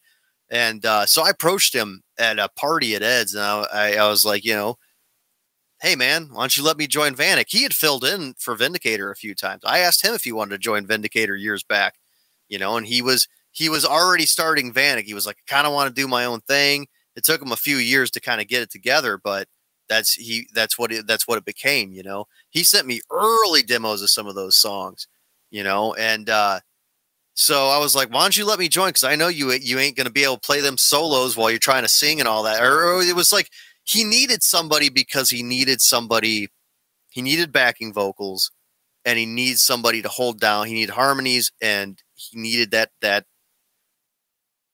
extra guitar for when the solos kicked in. You know, he needed that extra person. So I kind of knew I was a shoe-in, but I wasn't sure. Plus Ed had my back. And so I got into that band, and that's how that went down. Now, do you typically write a lot of material for the Vanek project compared to Vindicator, or is it just mainly just the main guy and you kind of just add your specific color into his material? I submitted a few tracks to Vanek. I didn't want to, you know, step on his toes or anything, but I did give him a few tracks, and a track would wind up on 2 and 3, Werewolf and The Creature. Those are songs that I'll be honest, like I wrote aspects of them. So Werewolf happened while we were tracking live for Vanek 2. And I was just screwing around and came up with a riff. He liked it. And it's like the main riff that you hear. I think, I don't know. It's one of the riffs in the songs. Actually, I don't remember which one it is, but it's like one of the riffs in the song. And he liked it, and he held on to it and made a song out of it. Sure. So, okay. So Creature though, I submitted and he rewrote. So it's more his song than it is mine, but he credits, you know, he did give me credit for it. And do you tour a lot with Vanek? Well, I ended up playing like 2 shows. Vanek didn't play live hardly at all. Sean, that's like a Halloween only band. So shows could only happen in October. You figure in Midnight. So we played 3 times total, or was it just 2 times? Interesting. So this is, again, just like Volcana, where it's like a studio project. Yeah. So Sean wasn't opposed to playing live or doing any of those sort of things, but they couldn't interfere with Midnight, which makes sense. And now, in your specific career, I'm noticing kind of a trend. Is there any feasible way of you touring for 3 months at a time? Now that you have, obviously, things have changed since then, you know, right, since you first started. But can you initially see yourself doing 3-month-long tours at this point? No, absolutely not. If I'm getting paid, yeah, but I mean, no, not anymore. Like I've got a family. And I've got a family. I'm older now. I'm much more tired. You know, like, nah. If it's a different situation than what it would most likely be, yeah. I mean, it's not the touring itself that I'm indifferent about, because that was a blast. It's the monetary end of it. And obviously you have a very supportive family. We're just going to throw that out there as well. So you guys could potentially make it work. But yeah, I definitely see nobody gets paid in this style of music. We just all love it because we just love this style of music. Now, exactly. Now let's move to the next V project, the Vandalist. And again, you can correct me if I'm fucking up the the pronunciation of this. No, you're good. Talk to me about the Outbreak record and your initial approach to this one compared to, again, around this time you're releasing record after record after record, year in and year out. So yeah, no, this is a fun one for me to talk about because I'm in the band, but they credit me as a studio musician, but I'm not on the album. Huh? I don't understand it. Now, this isn't Sean's band. This is his brother's band, Jason's. So this is a hard year for me in 2019. I lose my best friend to suicide, and I'm on a 2-week vacation that I greatly need to decompress. And while I'm on that vacation, they'd mentioned that they wanted to do a record. I was excited to do a record. They send me the demos while I'm on the vacation. I can't learn them in time, and they track the record. I was still there for the tracking, and my brother did play drums on it. I don't know, because Steve, I don't know if he couldn't or didn't want to, but Jesse's basically in the band now, I think. But so I was just like, I don't know, like this is like Steve's. I complained to him. I said, Steve's under members, but he's not on the album. I'm not on the album, and I'm a member, but I'm not under members. It was real confusing. I don't know. They were just confused as to where to put me. But, that was interesting to sit back and watch. All I did was drink all day, so that was kind of fun for me. I didn't have any stress on me. But, Tim Holsinger, I think he helped out quite a bit with that one. He brought up like an SSL console, and there were some real neat things utilized in the studio that day. That was fun to see and be part of. But I didn't submit any songs to them. I didn't know what direction they wanted to go. I kind of thought they were headed towards like a Rat Dawkins sound, because the album before, Bad Disease, kind of had more of a sleaze kind of vibe to it. But this one had more like a 70s vibe to it. So I wouldn't have, I hadn't been in the band long enough either to feel comfortable, trying to get my own songs on the album. So now what is currently happening with this specific project, and when did you actually join? Oh man, I think I joined in 2019. They're still tracking. They just put an album out recently, but I left both Vanek and Vandalist in 2020. Yeah. So things happened that were weird, and I don't know. It was a weird time for me. Anyways, a weird time for everybody. But it, I don't know. I couldn't focus. I will be honest, and I brought this up to all parties. My own music was suffering because of my being involved with Vanek and Vandalist. I'm very focused on what's in front of me. I can't multitask. Kudos to these guys who can write 3 albums at the same time. I can't do that. I don't have the attention span for it. So if I'd start trying to work on material for any given project, and it'd be okay, here's some Vanek stuff I got to learn. So I would, all that stuff set off to the side, and the time I've allotted each day of the week goes to that band, goes to Vanek or goes to Vandalist. And it just seemed like a right time to exit, because I wasn't able to track for Vindicator or Volcana. I wasn't able to do anything, and I really desperately wanted to get back into that. So I found myself needing to get out of that situation so I could focus on my own music. Makes sense to me, man. Dude, so you mentioned, and again, this is going to be a little bit tough to talk about, I realize, but can you walk me through the decision to actually make Brave New Holocaust with Violet Night? And I got to ask about the album cover because it's weird. And so, so Wayne and I used to have coffee once a week, every week almost. And because, he lived right down the road from where I live. that'd been a thing. I could get them out to my apartment like once a month, but when I moved right down the road, it was like, we can do this more often, you know? And I like that adult time. I'm a stay-at-home mom. So, you know what I mean? Like, I don't get much adult interaction, you know? So it was nice having especially a close friend come over. We just have our vent sessions. We all complain about the same shit every week, but it was nice, man. It was therapeutic. And I don't know, I was feeling nostalgic one day and I said, what if we did a Violent Night record? What if we just went back and took that old material and spruced it up, you know, because obviously some of it was real immature and lyrically and riff wise. And I said, but here's the thing, man. I said, because he had sat back and watched me do everything that I had done. You know, he was in Vindicator initially and quit after 2 shows to focus on his life, and then watched us go to do and play all those shows with some of his heroes and stuff. And I wanted to kind of repay him, you know, because like, again, I wouldn't be where I am without him. So I said, what if we did this? I said, here's the thing though. I said, we got to do this a certain way. I said, you're responsible for talking to these individuals. I'm responsible for talking to these individuals. I said, you've got to foot the bill for this, because the one thing I can't do is I can't pay for it. I said, but I can get us the studio. I can probably get us good rates.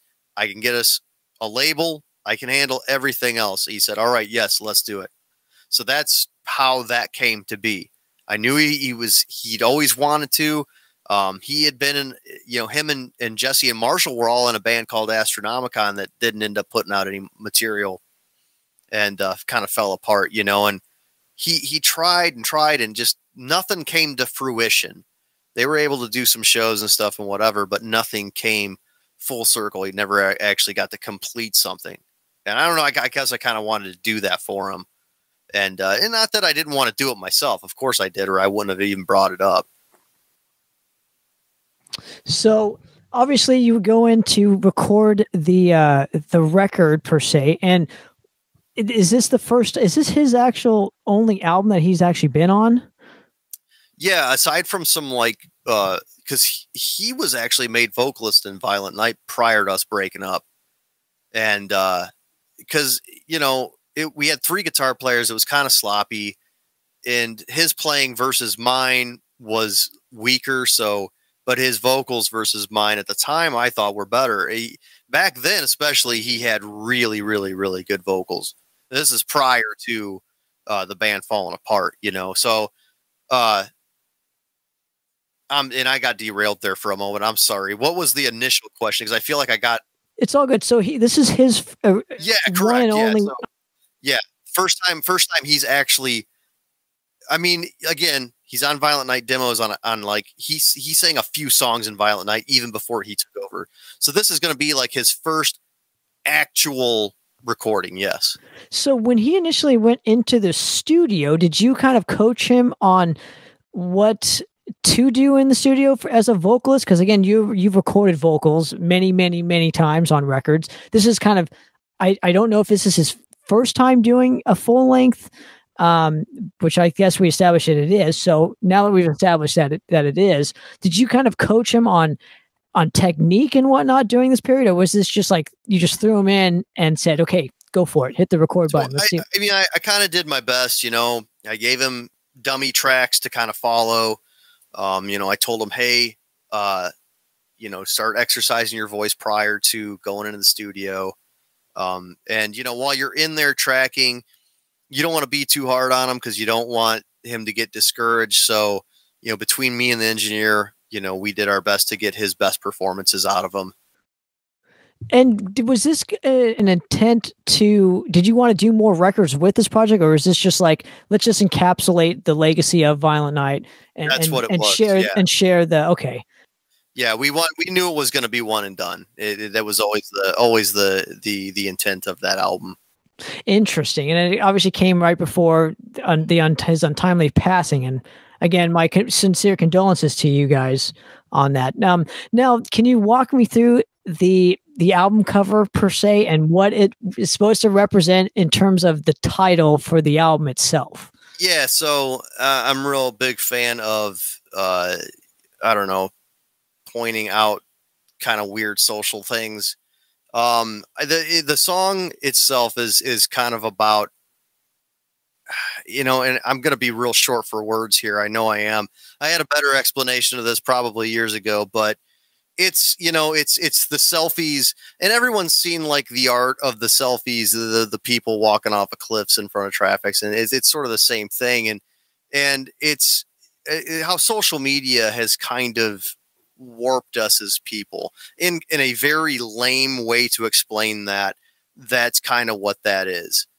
How platforms like Instagram and TikTok and Facebook have kind of all made us awful versions of ourselves. And while the image that you see on the cover doesn't necessarily convey that, it's similar to, it plays in line with the lyrics from that song itself. I don't know. I hate social media, even though I'm on social media. As an artist, it's unfortunate that I can't exist outside of social media. I can, but I'm going to get even less of a response for my art than I would that I am while I'm on social media. So I'm grossly against social platforms just because of what they do to us as people. And it kind of plays, that's the intention there, is that, anyone will do anything to get people to watch them, and more so, I mean, that's always been a thing, but it's definitely perverse now, these days. Well, that's how social media works. It preys upon that Right. that feeling, let's go to the final installment as of lately. Obviously, we can talk about the reissue of the Thrash and Demolished that was put out on No Life Till Metal Records, and I'll go ahead and show that right. But let's go to an album that I had no idea it even came out last year. So my sincere apologies for this. Man. But let's go to the Communal Decay record, and your initial, I guess, reasons for choosing Billy to obviously play the lead guitar and whatnot. So Billy is like if you search Vindicator playthroughs, he's like the only person on YouTube you're going to find. And I would always be jealous. People be playing Warbringer songs and, Manic Ritual songs, and everybody's got somebody doing a playthrough of their stuff. He was like the only person doing them, and he was doing them good. Like he wasn't, and this is back in the day. And I'm like, man, this kid's good. And like 4 or 5 years ago, I hit him up. I FaceTimed him, and I was like, all right, man, I don't know if I'm going to do Vindicator anymore, but you're making me want to do it because you can actually play these James LaRue solos, which I didn't know was possible. Anyone else could do that. Besides like somebody like Jeff. And you seem to be really into it. I don't know. I just talked to him because he was a fan. This is a fan playing this stuff. He's a fan first. But I told him, I said, I don't know, man, that I'll ever even get in touch with you again. So I said, I don't know if I'm going to continue Vindicator. Well, I decided in 2020, yeah, I should probably do an album. And so I got a hold of Billy, and I was like, yeah, sorry it took me so long. I told you I might, it might be a few years. But so I knew he was capable of it. I knew he could hold it down. And he only got better in that time frame, which was also more appealing to me. So plus, I don't know, he's the guy for the job. There's barely any players locally. This is a really rough town to find. And I'm not just talking where I live. I'm talking Cleveland in general. There's a very small player pool. And so no one was reaching out to us being like, hey, I'll play leads for you. So, and I didn't, Jeff, I missed my window of opportunity getting him in Vindicator, but he was already in Volcana, so I was happy there. Jeff would actually end up flying in for a reunion or the benefit show for Wayne. Jeff played leads for us there. And then I took Billy, though. Because it would have been Billy if he were in the band at the time. But yeah, I knew he was capable of it, and his work with Frosthelm was very good. And that's between what I'd seen of his playthroughs, his work with Frosthelm, and I knew he wanted to do it. It was an obvious choice for me. And I talked to Jesse about it, and he was like, "Yeah, we need to do that." Interesting. And what it was. I mean, obviously, I gotta ask about this. This is like total Electra worship, which rules. Yes. Right. So, but there's also a bonus track on here, and I just, if you let the fucking thing play, there's a version of Tooth and Nail, and I'm just curious because I haven't heard you talk about this. Your decisions for wanting to include Dawkins' Tooth and Nail as a cover, as a hidden cover on this specific record. So, also done at the same time as United We Fall. Since Destruction of Justice was United We Fall, and I just decided, you know, because let's just put, I listened to it with the vocals, I don't know, like a couple of years back, and I was like, I don't know why I hated this so much. So, but we had Tim Holsinger, you know, I think he mixed both of those tracks. And the thing is, like, also, I did it like an old school hidden track where I attached it to a track, so you can't skip it. You can't skip to it. But no, that I don't know why we wanted to do that. Again, that's a 2012 decision. I don't know why we did that. I just thought it would be cool to do. But I mean, the leads you hear on Tooth and Nail are Billy. But Destruction of Justice, that's all 2012 lineup. You know, James had never completed. It's James playing guitar on the whole thing, but he never did leads for it. And it's like, well, let's just throw some leads in there and we use it. Yeah, call it a day. I thought that would be fun. I love the track. So, and obviously, you know, Spiders came from your Children of the Horn, right? That's where that specific one came from. So, what about that specific one made you want to at least save it from it being just like? I liked what I did with Children of the Horn. It's real noisy. I did some real outlandish stuff, and I wrote that stuff and recorded it while rehearsing for Vanek. So it's all like an E flat, I think, tuning, whereas Vindicator's D standard. And I don't know, I just wrote it and I was like, I thought the songs, because there's weird like piano songs, like weird soundy songs. I don't know what you would call them. I don't want to say that they're synthwave because they're not, but they're done with like synths and stuff and noises. It's like a horror rock album, but I did the bass and the guitar through a bass driver, you know, like the I can't remember what the company is now. All good. Everybody knows what those things are, though. I mean, like they're shit.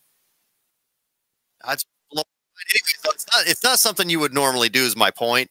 The guitars are real like distorted in like a really gross way, and it was fun to write that stuff. And I think there's 3 songs that have like words, and the other songs are the weird piano songs, if you will. So Spiders always struck me as a cool song. I liked the structure of it. For me, that was something that was different that I wasn't really accustomed to writing.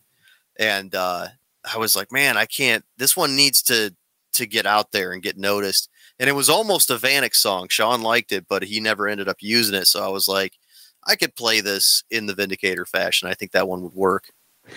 I think the song Kill the Rich is probably one of my favorites off of it, just because of the connotation and how I'm feeling right now. But, yeah. You know, but I'm curious.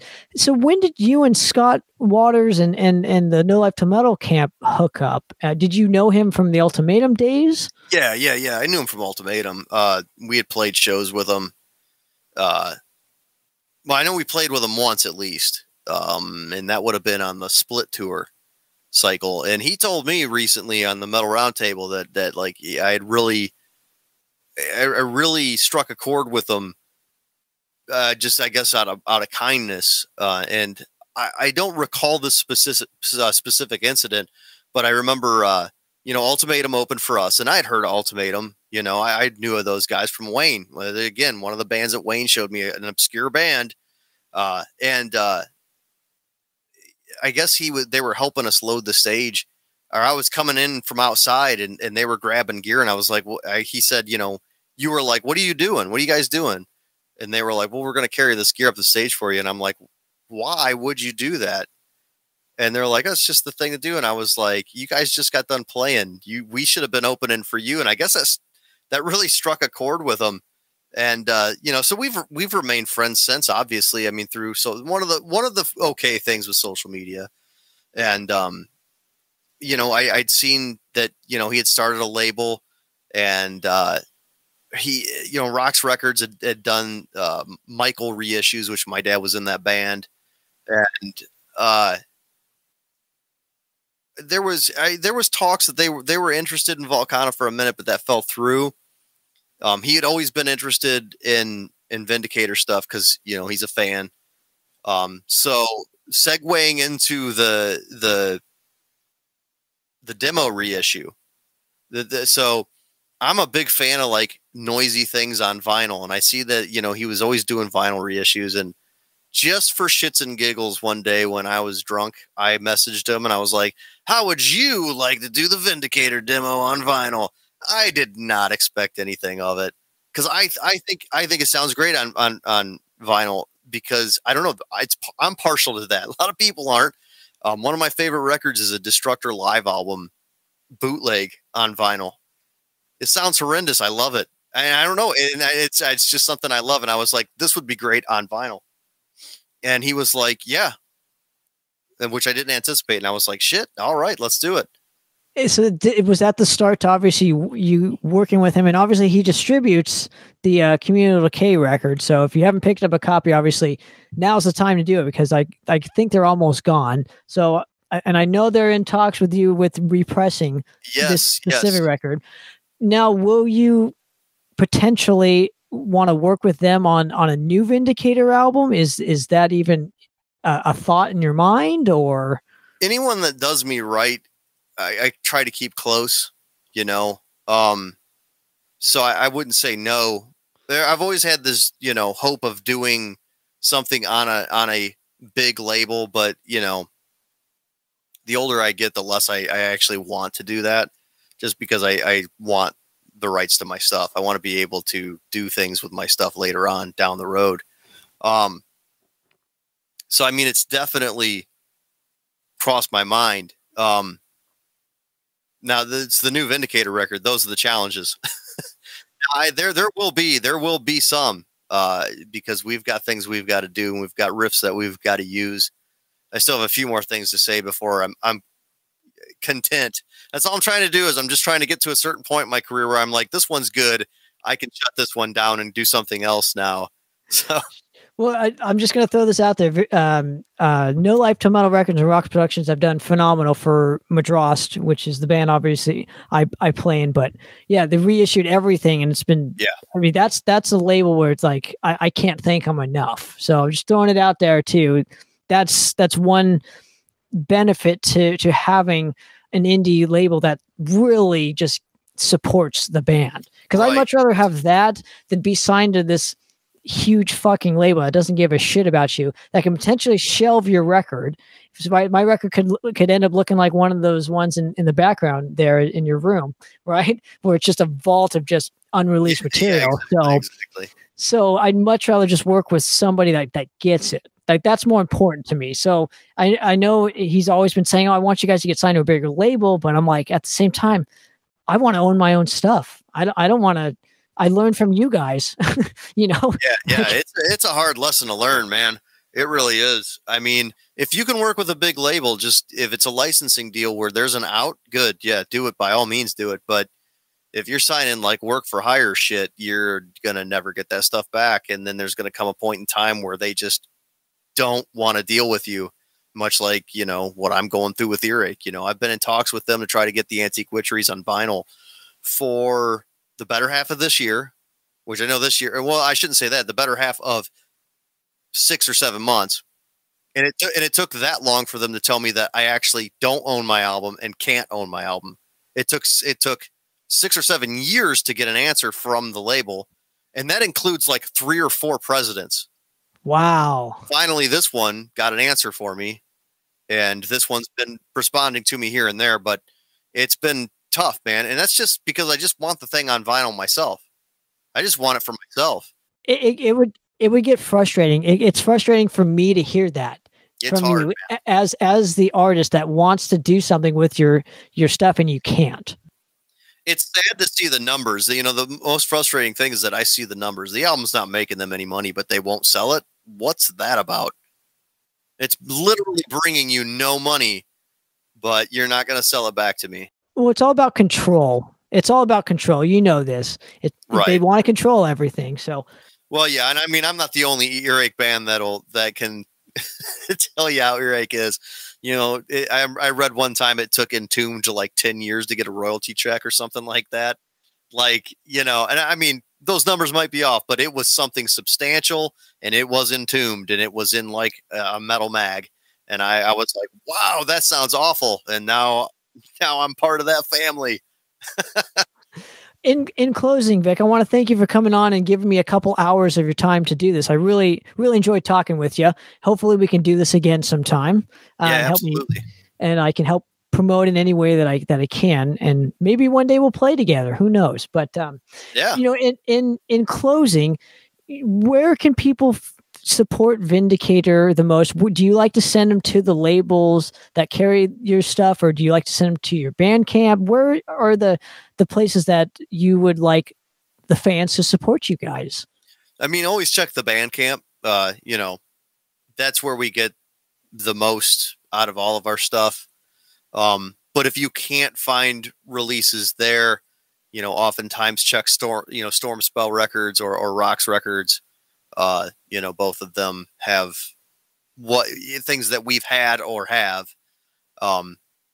You know, I know it's difficult for people to pull the trigger internationally. I don't know if Storm Spell or Rocks can offer better shipping. I'm sure they can, because they move, you know, more volume than a single band does.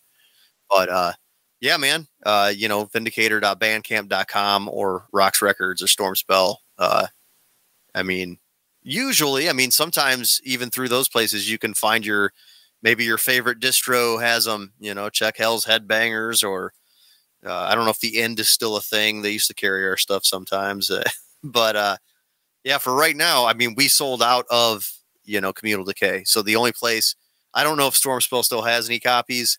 I haven't checked in a while, but they had copies, and Rocks has copies. So if you're looking for a copy of that album, those are the only two places you can get them right now. Absolutely. Well, Vic, pleasure to talk to you, and pleasure to meet you finally. It's, like I said, long overdue. Yeah, absolutely. For this thing. So for another episode of Poppitt's Corner, guys, we're out of here. Cheers.